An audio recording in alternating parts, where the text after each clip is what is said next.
I'm gonna crash a boulevard. Find a machine that I can race you. I'm gonna just step in the yard. Cool. All right, Adam, let's do it, brother. All right. Yes, sir. Here we go. All right, Adam, thanks so much for joining Dale and I on Hard Rock Rewind, dude. You guys have just dropped your brand new single, Gasoline. You've got an album coming out February 13th, I believe, A.R.S.O.N. We did a reaction to that song, dude. It's a banger of a song, and it's heavy as. And my question is, like, that's obviously a really strong song to come out with off the album. Is that sort of like the because I know with the pieces, you guys had a real balance of tunes. You had some, there was some real heavy stuff like that, like Gasoline. Then you had still the sort of pop rock sort of stuff. There was a bit of a balance with everything. Is that a fair indication, or is Gasoline a fair indication of the album that's going to be coming out? Like, is that sort of the temperament of the album, or is that one of the heavier tracks? It is probably the heaviest one. Yeah, I think. I mean, there are heavy, we've got some other breakdowns and big riffs all over the place, but I would say overall it's the heaviest. And as it relates to Tear Me to Pieces, like you were mentioning, and the balance of everything, we took what we did in Tear Me to Pieces, realized what connected with people, what parts of our band work at this point, and just did it again, but turned up all the knobs, essentially, on all of the different styles that we hit, and brought back some of the heavier, more screamo is not even the word anymore, like just screaming, period. Brought that back. So it very much is a direct evolution from Tear Me to Pieces, and just turned up a little bit more. The whole vibe just cranked a little harder. Yeah.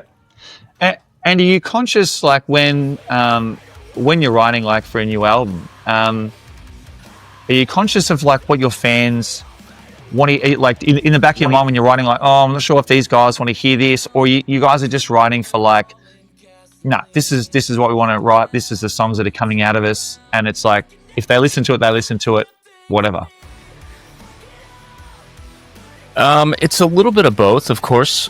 Like any artist, like any musician, we have to love what we do. We have to love what we make. But we've been through so many ups and downs over the years. We did the album that was just for us, that alienated almost everyone. With In the Wake of Determination, it was different in different places around the world. I mean, like, Our Time Is Now got played on radio in Australia, which was sick. Yeah, and sick. That was around the time when we first made it over there. So it's different in every country, but in terms of how we established ourselves and what version of Story of the Year people got to know and expected us to be, it wasn't In the Wake of Determination. It was Page Avenue. And when we made Tear Me to Pieces, we were very cognizant of what people get from Story of the Year, what people connect with, and just focused in that direction, because we never stopped being that band. We just diverted wildly here and there into stuff that was compelling us at the time, or made us feel cooler as musicians or artists, made us feel more fulfilled at that time because of, all these different external pressures about, like, oh my God, we have all these kind of fans now. Look, there's all these girls. We want dudes with beards headbanging. Like, just all this insecure shit when it really comes down to it. These like ultimately like unartistic motivators kind of clouded our judgment in the past. And that's not to say that we didn't make cool shit, but I think at times we lost sight of what Story of the Year really is at the core, of what it was. So in that sense, we are thinking about what the fans want from us, but we're not gonna do something that we don't connect with as artists anymore, or something that feels like a different version of sort of selling out, if that term even means anything anymore. Yeah, totally, man. Totally. Yeah, man. It's interesting that you mentioned Our Time Is Now getting radio play in Australia, and that would have been late 2005. I would say October, because you guys came out for Taste of Chaos at the end of October 2005. Funnily enough, whoever did the editing for the Our Time is Now DVD trailer. Absolute genius, because I am in there for like half a second. Yeah. Just saying. Right at the start, they pan around. You guys are doing sound check. Footage of you is in it. Sick. Yes. Yeah, I'm in the background. I'm wearing a green shirt. You guys are doing sound check at Rod Laver Arena. And they're just panning out to the empty kind of, it may even be I think filming, kind of panning around, and that makes it in for like 2 seconds. So I'm like, thank you very much, whoever did that. Genius. Speaking of editing and film clips and all that kind of stuff, obviously the film clip to Gasoline is, dude, it's a pisser. It's like some of the funniest shit I've seen, and it almost seems to me to be like a sequel to War, right? 100%. Obviously the same characters and, kind of similar kind of that kind of 80s, macho bravado vibe to it. Right. Directed by Jordan Phoenix and yourself. So correct. That's I find that very interesting. I kind of want to get into that a little bit more. How did the concept for the film clip come about first off?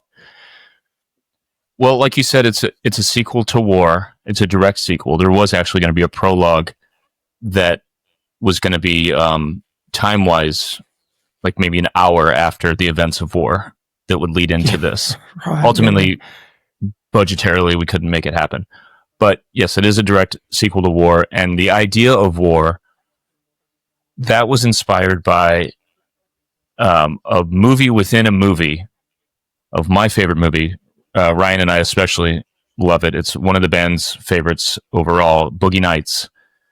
That's 1997, Mark Wahlberg. Yeah. That's such a good film. One of the best ensemble casts of all time. So one of the Dirk Diggler and Reed Rothschild movies, I think it's called Angels Live in Our Town or something. It's like a fictional porn within the movie. Yeah. Where they're Chester Rockwell and Brock Landers, and they think they're these like tough 70s cops, but it's made so poorly because it's shitty 70s porn directors, right? Jack Horner is not a very talented guy. Right. So we've loved that movie. We always wanted to do something like that. A lot of people call out Sabotage as, Beastie Boys as a comp. For us, it's 100% Boogie Nights. And Jordan, who directed that one, didn't quite get it. He was leaning Sabotage. He kind of was getting the vibe, but we were on set and it kind of, we were the most annoying fucking clients of all time, of course, like with the cinematographer and Jordan. We're like just up in his shit the whole time. Like, dude, no. You gotta be shittier at your job. You're not supposed to frame it that well. You don't be a real filmmaker. Think you're Jack Horner in the 70s. You don't know how to fucking hold a camera right. Yeah. So go straight to VHS. Yes. So the whole vibe was that. And then when it came time to do this, I had started writing, coming up with ideas. And then we sat around as a band and brainstormed a bunch of absurd shit. And ultimately I knew, and the band was on board with the idea that I needed to officially co-direct with Jordan to really get the vision locked in. So we're eye to eye on a lot of things, but if I'm writing it and it's from something that's our direct influence as dudes that are much older than the people who are working with us, like, got to get in there and really refine the look and feel and the vision.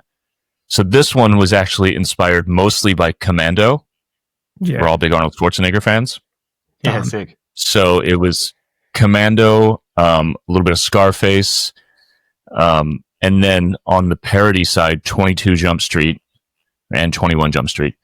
And MacGruber, some shit like that. So I actually did a previs of the whole thing, wrote it out, and then took footage and did an edit with Commando, Scarface, 22 Jump Street, and MacGruber footage, so I could kind of beat out the whole pace of the video, and then rewrote it from there. So yeah, it's a long way of saying yes. I co-directed it, and it was cool. But it was all for reasons, as they say. What's really interesting is that obviously we did the reaction video to it, and that was, that was what it was. So we filmed it, and I'm like, man, I got to do a thumbnail for this. So I'm like, look, I'm just going to grab some imagery that you guys have put out. Obviously, thanks for letting me use it. I appreciate it. And but I wanted to find a similar font. I literally just went on defont.com and found the Commando font. And I'm like, it's the same font. I'm going to use that. So that's what I ended up rolling with. So definitely Commando. Look, back in the day, yourself and Ryan would be doing all the footage editing, right? So you'd edit all the clips. I think you guys perhaps did the OG Until the Day I Die film clip. So not the Pro Shot one, but the original kind of home movie edit version, right? You guys did Assassins, Our Time Is Now, DVD. I've seen clips where you guys are kind of in and around, busting people's balls on sidewalks. Film clip as well. And We Don't Care Anymore film clip. So you guys are like heavily immersed in the visual creative process of the band as well. Sure. Is that just as important for you to have that visual storytelling creative outlet as much as it is to have the musical side of the band as well, for you personally? For me personally, absolutely. And that the focus on that has waxed and waned over time. Ryan has leaned into photography. I've leaned more into filmmaking, and the funny and interesting part about it is the way everything came about to begin with. The way we got signed, the way we even got label attention was because of a video. It was a VHS tape. We had an EPK back in the day that we made with a lot of home video footage, like you said. And a lot of the stuff that's on Assassins came from that original and was inspired by it, and we just kind of leveled up from there. And I personally, I've always been more, I don't want to say visually oriented, but that's been more my strength than music. It's taken me a long time to hone my ear and my kind of like musical side of my brain. I was a pretty tone deaf kid, but I loved music and I loved the dynamics of music. And I think it was like, it was the dynamics of film and music and everything that appealed to me. So I leaned into that hard early on, and as I've later in life leaned more into the storytelling aspect of it, because it's always been there. But when you're young and you start to use cameras and you get video editing software, you just think, I'll shoot this and I'll edit it and I can cut it together and I can make anything because I can edit now with my computer. But you don't necessarily learn the storytelling part. You fall into it, you get a feel for it. Pacing is a big thing there. It wasn't until Ryan and I made a documentary over 10 years ago now, actually, which is wild, called Who Killed or Saved the Music Industry. It didn't get wide distribution. We, we did a Kickstarter for it, and, several hundred people got their copy, but it didn't get widely distributed. Point being, we spent over a year on that, and that was kind of our film school, and that's what really taught me storytelling. Even though it was a documentary, we were still telling our story and learning how to do that. So these past few years, started podcasting, doing the Star Wars podcast, which I'm sure you want to bring up as well. Started focusing on screenwriting, and I've been writing a lot. So now that we're back in this era and I'm having the opportunity to get behind the camera and work with our band, like it again in a storytelling sense now, as like more of a filmmaker and less of just like a content editor. We start writing songs and I start hearing things. I start seeing images, even, production on stage. If we could afford it, it would be core to my role in the band, is to mess with that because of the storytelling and visual elements. So again, a long-winded answer of a way of saying, yes, it is as much music to me, because ultimately, like I'm a film lover at heart. That's like, if it came down to it and I had to give up one thing in my life and there was some like absolutely unreasonable scenario where some evil villain said you get music or movies, I would give up music. Yeah, interesting. Dude, I edited a 50-second short and think I'm fucking Spielberg. I'm like, yes, that's so good. I'm like, Troy, that turned out really good. From my standpoint, man. I should also say, anyone who's watching this and listening to this, you may think I'm the worst fucking filmmaker that's ever lived because of the way I sound and look right now, because all of my shit crashed before we started the interview and nothing is working right. I feel like a total boomer with my computer and my mic and my interface right now. No, it's all good, man. Adam, this is just my personal opinion, but I find, and I've mentioned this to when we've had some other guests they're in bands that have, came out from the, as I've said before, call it emo, call it scene, rock, metal, that whole early 2000s sort of movement, My Chem, you guys, all that sort of those bands. I kind of feel like you put out Gasoline. Obviously, Wolves came out, but then there was still like a number of years between that and then 10 Minute Pieces. I kind of feel that now, obviously, Dale and I were in that sort of, we were in bands in the early 2000s amongst all that sort of stuff. There seems to be, in the last couple of years, a huge groundswell again for this sort of music. A lot of festivals popping up, a lot of touring again. Great sellout tours, and it kind of feels like you guys now have almost this. It feels to me anyway like this kind of second wind. It feels like you've done 10-minute pieces, killer album. You've done. I'm assuming A.R.S.O.N is going to be no different. But it feels like you guys have kind of like, we've got another sort of second win here to go again. Is that how it kind of feels like to you guys? Because it feels like as I said, there's a huge groundswell, a lot of interest in this sort of music again. Does it feel like to you guys like, we've got another shot to kind of really go for it again here, and maybe find a new audience? Absolutely. You would think at the 10-year mark you have that kind of feeling, but for us, the 10-year mark was actually where everything kind of fell apart and we went on sort of an unofficial hiatus, and I ended up leaving the band for a few years. It is the 20-year mark, which seems now historically, because we've been through it and I look at what I grew up on and other bands in the past, that's the generational cycle where things have been gone long enough that they're done being uncool and now they're very cool again. And relevant, and younger people are discovering it, not necessarily the kids of the people who listened to it originally, eventually them, but definitely a little bit older kids. And the stuff that really started to click for me, that blew my mind, was at the 20th anniversary of Page Avenue, when emo night was popping off. Emo's Not Dead became a thing. When We Were Young came around. All of this stuff, like you're saying, this groundswell, this resurgence, this thing that was like having its second life, was the exact same interval of time in my life. If you look at when Led Zeppelin 4 came out and when I discovered it as like a 14-year-old, Black Sabbath, Paranoid, all like late 60s, early 70s kind of stuff. When I was a teenager, I was getting out my mom's old vinyl and playing those, and it was the coolest shit I'd ever heard in my life. We, and bands of our genre and our era, are that for younger people right now.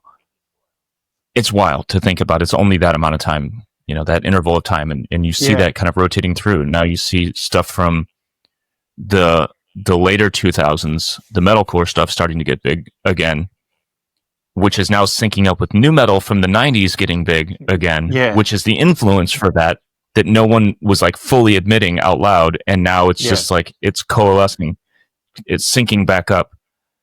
And it feels really special and amazing. But I also don't want to, none of us really want to lean too hard into the emo thing as like a brand. But we are fully cognizant of and feel lucky to be a part of the resurgence, the generational resurgence, and having this chance, this opportunity to take all the lessons that we learned from all of our mistakes and actually apply them. Because that's the thing that made me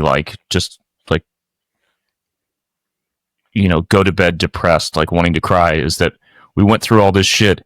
We were adults at some point, years ago, and felt like, we fucked up all this, we did all this right, and now we know what we should do, but are we ever going to get a chance to do it again and make it matter? Yeah. And here we are.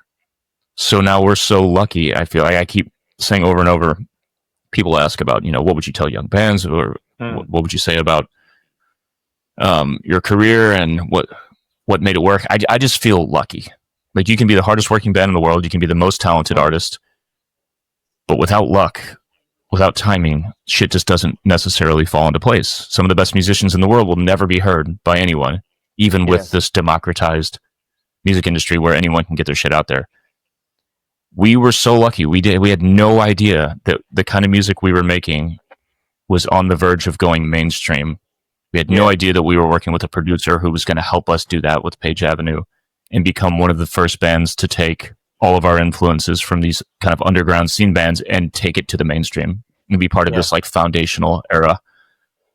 So I feel lucky as shit to be there, and then super lucky to be now on this like next bracket down. And you know, if you take like, if you visualize the hundreds of bands that were on Warped Tour in 2003, 4, 5, whatever, and how many of them are still out touring, can still put out albums, still have people show up, still make a living playing music, it's been whittled down so much. So in my mind, it looks like this like tournament bracket as it gets smaller and smaller. It's 20 years, 30, and then 40. Who are gonna be the 5 bands left, you know, in 2060 who are out there hobbling around playing emo, screamo, hardcore music? Will we be one? Who knows? But I feel lucky as shit to be right here, right now, doing it. It's like an All Valley tournament. Yeah. Dude, it's interesting. Man, I've heard just in other interviews that I've seen, it's interesting how you guys, you know, there's some references like we dropped the ball on your second album, or, you know, going forward, we did. Personally, for me, man, it's interesting because like I'm a person who probably leans more on the heavier side, like listening to the heavier side of stuff. And I think since, as much as I love Page Avenue, if you kind of look at the albums that progressed since, mate, Black Swan is probably one of my favorite albums of mine, at top 5 albums. I think that's just a bomb of an album. That's personally I think that's your magnum opus. I reckon that's amazing. But I would honestly say that like since Page Avenue, you still have had that, you know, like, I don't know if it's a heaviness or the stuff that you're unsure of what you guys thought you departed from, but I would say that it seems like that the heavier side of things is still is more prominent in you guys. And I'm only saying from my personal opinion, but like, you know, as I said, in 10 Minute Pieces, you've still got those massive tracks. Gasoline's huge. I mean, Dan's gone up crazy as a vocalist, like 20 years on, and he's gone up a level again on the vocals and the screams. He's not regressing in his voice. It's like going again. Would you say that maybe that side of thing is just naturally what you are, but like, I don't know, is it like actually this heavier side of stuff is who we are, and that's naturally kind of what we do? And I know you probably might pull back and do the sort of more less, still heavy, but the sort of more, how would you say it, radio friendly sort of stuff. But would you say that naturally just that side of you is more prominent anyway, the heavier stuff? It definitely is for some of us. I think the things that we feel like went off, that we got off track on, are more lyrical and like right. How do I say this? Just like, even just like the branding and image of the band and who we are and finding ourselves kind of shit. Okay. Our identity, I think, is a better way to say that. We started as this band, you know, who could be labeled as emo with very personal lyrics. And in the wake of Determination, we went a little more like hardcore and metal and a little more on the nose with the lyrics. We weren't as metaphorical, weren't as personal. And I think that's where we lost a lot of people. Because the heaviness ultimately, like you're saying, is definitely a part of us. It always has been. You know, I was a super metalhead as a teenager, still am.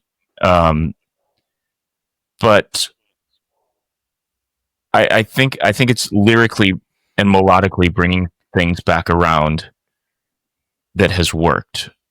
Where I think like the heaviness the heavy place that we went to within the Wake, and still some of the Black Swan, was more old school metal. It was more like, you know, 80s, 90s metal influenced versus like the metalcore kind of Yeah. scene that was coming up at the time. So we were, in a sense, like ahead and behind at the same time. When we made that album. That's what JT from Hawthorne Heights always tells us. He's like, you guys were on this fucking Judas Priest neon green poison shit. No one was ready for that yet, you know? Totally. Yeah. And we also didn't know how to do it in a way that wasn't just fucking cringy now in hindsight. But for me, it was all Pantera, Metallica. Yeah. Dan, it was all Propaganda H2O. Ryan, it was all Pantera, Van Halen. Josh was like, fucking whatever you guys want to do, I guess. See, yeah. But now we're to a place where like all of those influences have just kind of been, instead of it being a chunky stew, it's now a nicely blended soup, and we can do it in a way where it comes out without being so obviously like, oh, that's their Pantera song. Oh, there's their Propaganda song. That's the Bigwig song. That's the, you know. Yeah. Yeah. Yeah, because the foundation ultimately of our band is nu metal and hardcore. Yeah. We're kids of the 90s, you know? Like, the version of this band before me, before Josh, when Dan was still playing drums and there was a different singer, they covered Deftones and Limp Bizkit. Yeah. You know, I remember seeing that in St. Louis. Josh would come up and rap the Limp Bizkit parts, you know, like, and then hardcore, So good. like the sound came from Dan being a punk and hardcore fan. Like the drum style of Story of the Year that Josh took and made his own, and, you know, got evolved in, you know, through songwriting with producers and everything, is punk and hardcore rooted fully. So the sound is from things that aren't mainstream in the pop, you know, pop, the melodic pop sense fully. So yeah, it is who we are. We figured out what works and what doesn't for fans and for us, what we feel most fulfilled playing, and how to do it in a way that kind of checks all the boxes and makes it the most fun and the most artistically fulfilling. Yeah. Yeah. Awesome, man. It's interesting that you mentioned like a perfectly blended soup. I think it was you said. It's man, you guys are about to embark on a tour with Senses Fail. I think it is a co-headline tour you guys are doing. Yeah. I was fortunate enough to see you guys at the Roundhouse when you guys came out, your last tour, and man, that was a great, like, with Senses Fail and you guys was just an absolute banger of a show. What can people expect from this tour? Because what is this, like a month and a half? You About a guys month, are kicking around. Yeah. What's to be expected? You guys dressing up on stage. You've got to do a show where you guys actually, in full costume, replicate Gasoline, like for the whole set. Like you got to do at least one show somewhere. I feel like this tour is probably the one you got to do it. Is that happening? I wish the tour would have overlapped with Halloween, because I would have pushed for that super hard. Yeah. The issue would have been mustaches. Dan especially hates that mustache. That shit would not stay on his face. Yeah. I told him he should just grow out a real one, which is what I did. Granted, you know, I darkened it. It doesn't always look like that. But, you know, it's tough.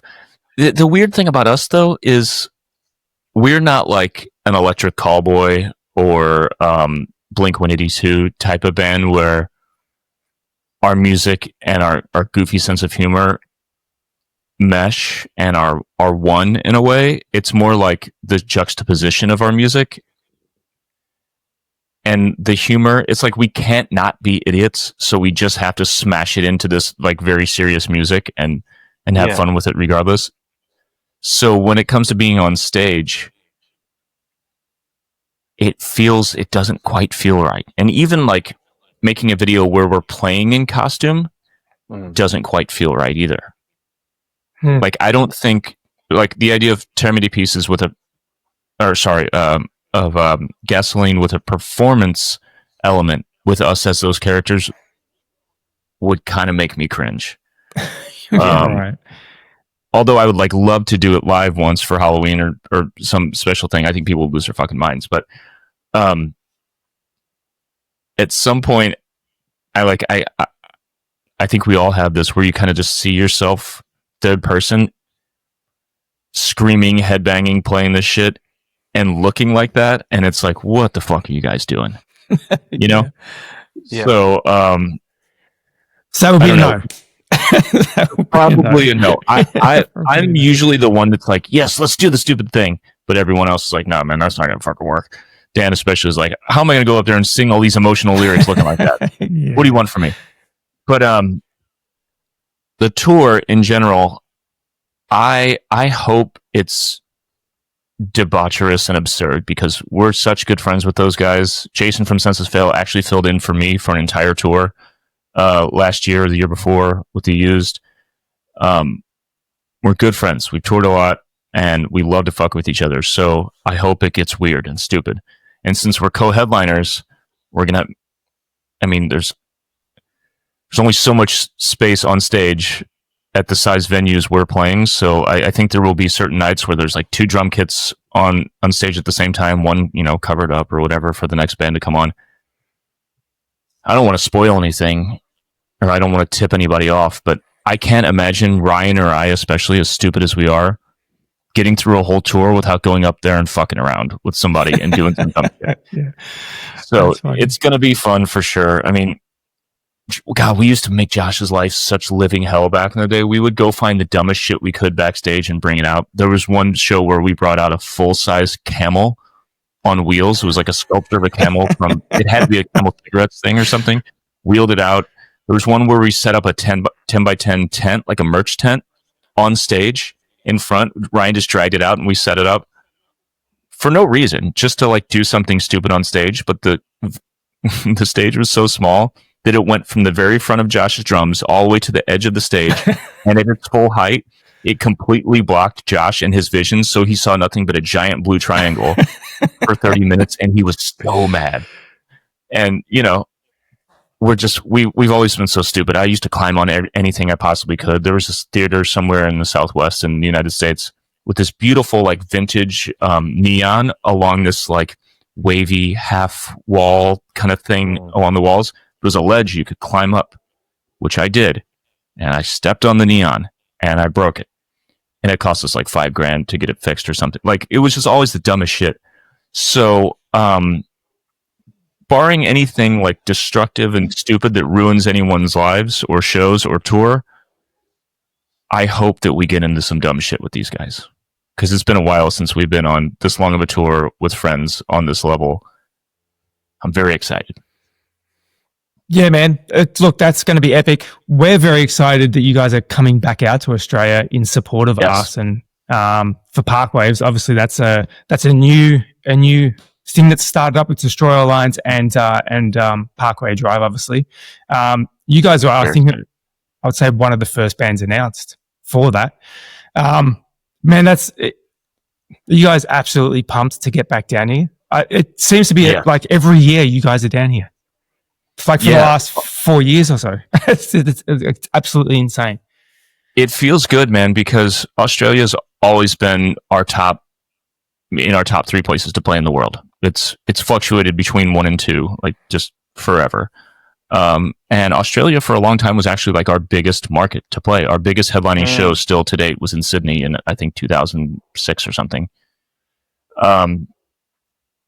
That said, it's been harder to get down there and make it work budgetarily because flights are more expensive than they've ever been. It's just, everything, economic stuff has made it harder.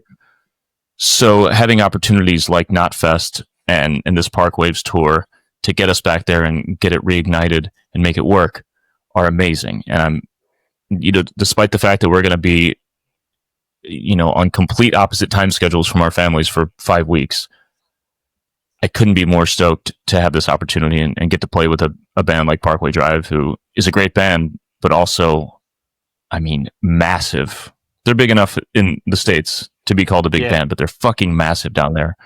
And it's really, really cool. So, and the number of cities we get to go to that we've never been to, or just, whether it's, just an hour out of the major few that we've been to, still, it's, 3-4 times more places than we've ever been, which is rad. And then all the downtime between, we're hoping to fill that with some side shows. At least, some of them we'll see. My wife's going to come come out with me for at least half of it, as much as she possibly can. She loves Australia as well. Awesome. Rottnest Island is her favorite place on earth.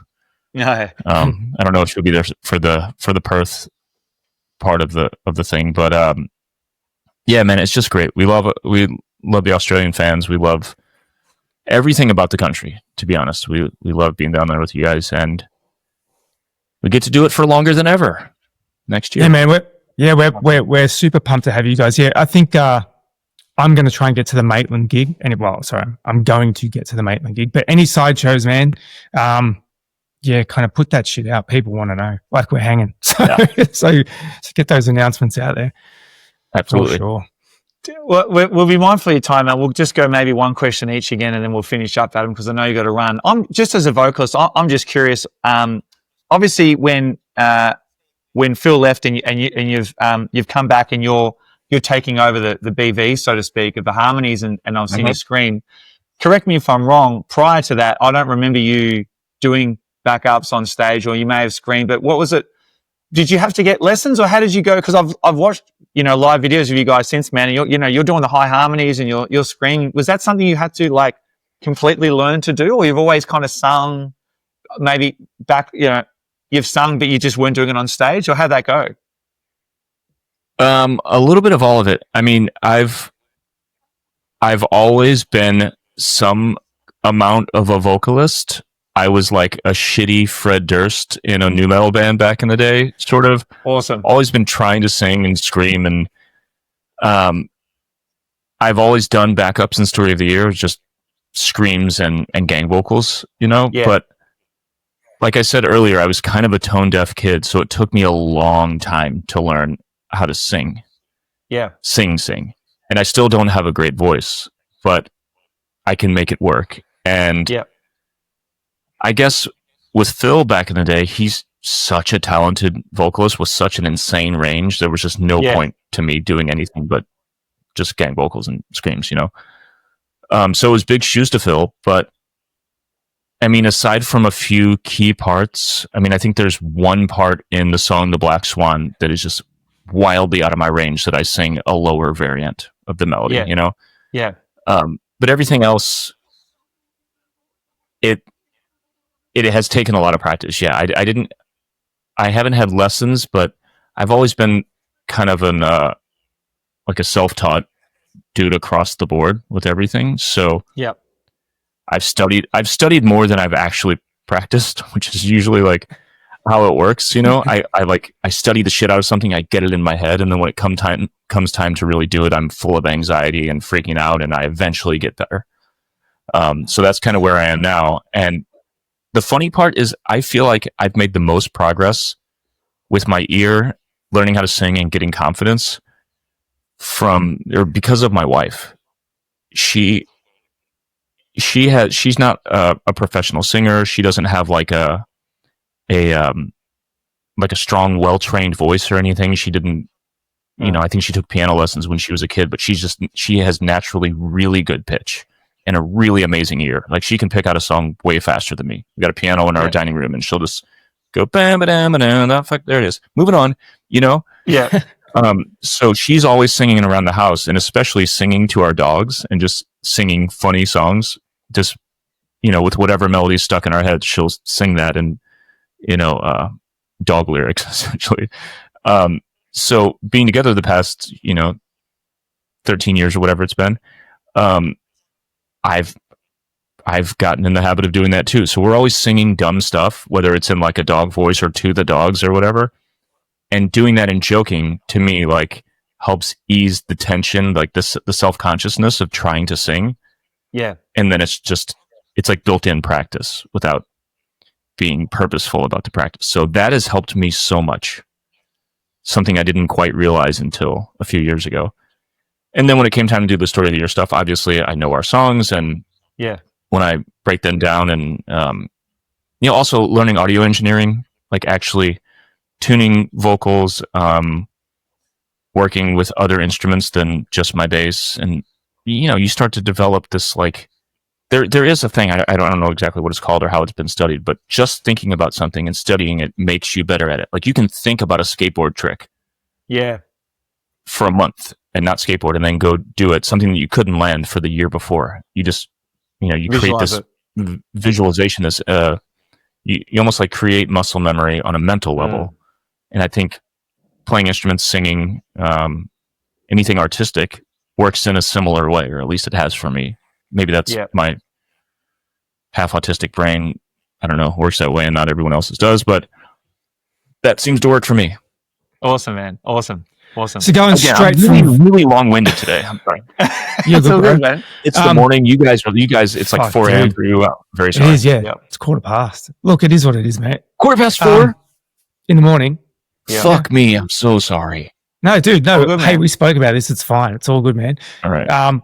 We're more mindful of what you're doing than us. So, getting away from the vocals and getting away from Story of the Year, really, you've got Meet the Maker podcast. Obviously, you're a massive... Thank the Maker, not Meet the Maker. Meet the Maker would be like, you're going to fucking die. You're ready to meet your maker, mate. Hey, great accent, man. Thank you. That was a good accent.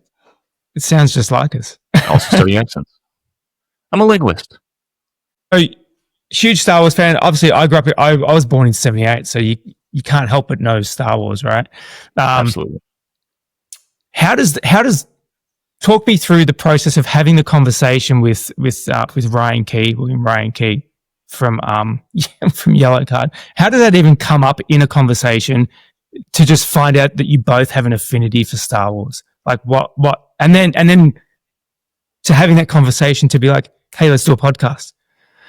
How does that happen? It was actually in Australia on the, what was it called? Soundwave Revolution or whatever. The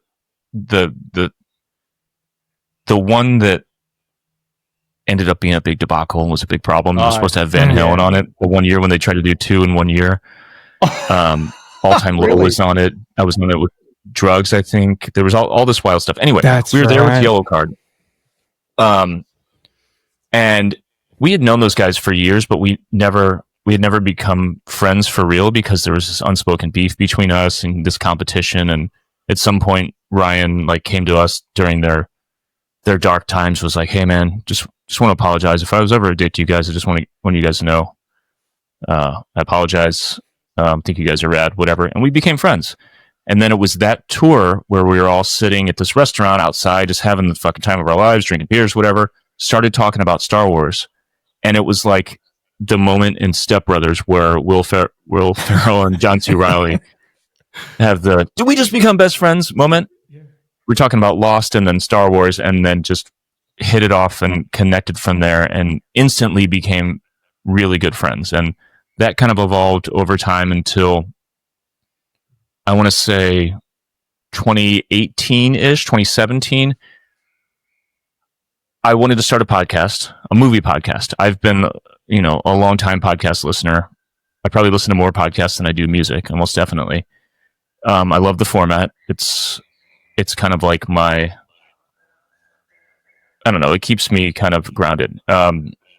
So I've always wanted to do it, and I like to talk about things that I love. So I wanted to do a movie podcast just kind of about our favorites, like all the 70s, 80s, 90s blockbuster classic shit, even, the B-action movies, all that stuff. So it would end up being Star Wars and Indiana Jones and Bloodsport and fucking Top Gun and Goonies and everything in between, all of that shit that, that made us who we are, the foundation of our lives cinematically, right? So I wanted to do that, but it seemed daunting. So as The Force Awakens was on its way to coming out in 2015, I made this no spoiler pact with Ryan Mendez, Ryan Key, and Samir from Flyleaf that we would treat it as if it's 1979 and we're waiting for the 1980 release of The Empire Strikes Back. And the only way we can see the trailer is to go to a theater. The only way we can see a poster is to go see it on a wall somewhere and try to create an experience for us that wasn't full of spoilers and we hadn't seen this trailer 100 times on YouTube or whatever. We wanted to kind of go in as cold as possible. So we made this no spoiler pact, and if you broke it, you'd be killed or whatever. And in this, I realized, this would be a great opportunity to do like a short podcast thing where we do an episode or two of our expectations. We talk about, our experience as Star Wars fans and what we hoped, and then do a reaction episode or two and compare and contrast our expectations versus our reactions, right? It ultimately didn't end up happening because there was some family stuff, like some family health things, and I couldn't make the time, and since I was helming the thing, it didn't happen. But afterwards, I still wanted to do a thing, right? So we're going to lean in and just do the pop culture movie podcast thing. So Mendez didn't want to really commit to it. Ryan Key was all in. He would text me like every few weeks and be like, "Hey, dude, I haven't forgotten about the podcast. We should do it." This went on for 2 years. Finally, like, we're going to fucking do it. Okay, we're locked down a day. I was working at Apple at the time. I had left the band. I was just being a person. And I'm on my break at Apple. He calls me. I missed the call. I'm calling back, and I'm like, "Please don't tell me you're going to bail on the podcast." He's like, No. But I have an idea. You're going to fucking kill me. This was the day before. He's like, "What if it's not a movie podcast? What if it's just a Star Wars podcast?" And I'm like, fuck, okay. Okay, well, we have 3 movies, and then we could do all the other movies, but won't we just run out of shit? And he's like, "Man, Disney owns Star Wars now. We're going to get Star Wars until we're dead. There's all the books, there's all the cartoons, stuff we haven't really watched." Like, that's literally what happened. yeah, there's enough stuff. Fuck. And I said, okay, fuck it. So the next day, we like reformatted the whole thing. We recorded our first episode. That then took a year to get out because we were learning how to be podcasters. Like, just like I learned how to be an editor and a filmmaker, re-editing, re-recording, making the format. And in January of 2020, aided by the pandemic and there being nothing else to do in our lives, we started this podcast called Thank the Maker, and started by covering all the movies like we planned. But as we went, started to meet more people in the Star Wars community, find other artists that were into Star Wars. Nick from Bayside, who Ryan had toured with, is a big Star Wars fan. We had him on as a guest, and a couple months later, he became a co-host, and met my friend Mike Forrester, who's a graphic designer and a musician that I met years ago. That's another funny story. Brought him in, and here we are, almost 6 years in, almost 300 episodes in. I think Christmas Day will actually be episode 300. And we've interviewed Star Wars cast, Star Wars crew, creatives who've worked on the films in different ways, all kinds of people from around the fandom, and gotten to meet amazing people. I've done charity things with Star Wars cast, and got invited to Star Wars Celebration, got VIP tickets and all this kind of shit. It's been one of the most fulfilling things, like the best midlife crisis project I could have done, I think. Better than buying a sports car or something fucking quirky. That's amazing, man. Yeah, dude, that's awesome. That's so good, man. You got the Mosh Isley thing going as well. Like it's kind of splintered off into other avenues, man. And that's, dude, you got to find. Do you miss working at Apple? But every once in a while, yes. But 99% of the time, no. I'm actually very thankful for my time that I spent there, and I feel lucky that I had that opportunity to try to be a normal, real adult for a few years. But yeah, happy to be back in a band and be a full-time creative. It sucks being normal. That's awesome. It's no good. Dude, we'll obviously we're mindful of your time, man. We'll finish up to let you go. Adam, man, thank you so much for jumping on Hard Rock Rewind with Dale and I. It's been awesome to chat. Once again, new album's coming out, A.R.S.O.N, Feb 13. You guys are coming out in Feb again for Park Waves. Hoping to see a sideshow of you guys if you can get some out there. All the best, man, with the album. Like, honestly, Dale and I, we love you guys, but we're really gunning for you guys on this album, man. I really hope it doesn't just resonate with the people who love you guys. I really hope it gets to some new ears and you get, a whole new market for yourselves, man. Absolutely. So thanks again, Adam. Really appreciate it, brother. Thank you guys so much. Thanks, man. Great really talking to you appreciate guys, it. and let's make sure to hang when we're there, when we're down under with you guys. Yeah, awesome, man. dude. Cheers. Sounds killer. Thanks, man. You're a legend. Thanks so much, Adam. Cheers, man.